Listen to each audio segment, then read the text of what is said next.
Hello po, ngayon po ituturo ko po sa inyo kung paano mag-cancel ng Facebook subscription. Ito po.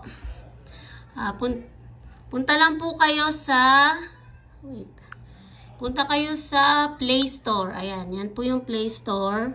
Tapos, i-click nyo lang po yung account po ninyo. Ayan po yung account. Tapos, nakita nyo po yung Payments and Subscription. Ayan. Click nyo po yan. Tapos, subscription. Ayan. I-click nyo po uli yung subscription. Ayan, yung Facebook.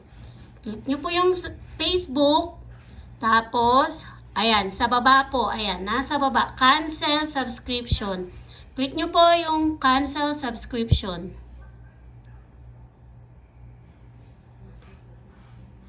Oh, nakalagay, would you rather pause your subscription? No, thanks.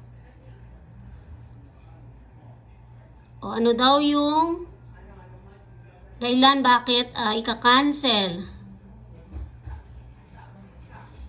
Decline to answer na lang. Decline to answer. O ayan. Tapos, ayan, eto na. Cancel subscription.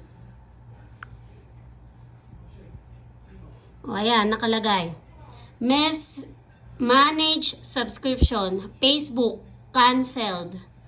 Ayan, na-cancel na po siya. Kung gusto nyo po ulit mag-subscribe, ayan, pindutin nyo lang yung resubscribe. Ayan, okay na po siya dahil canceled na. Hindi na po siya magbabawas kasi automatic po yan nagbabawas. Okay, thank you guys! Sundin nyo lang po ito para makancel ang inyong Facebook account. Bye!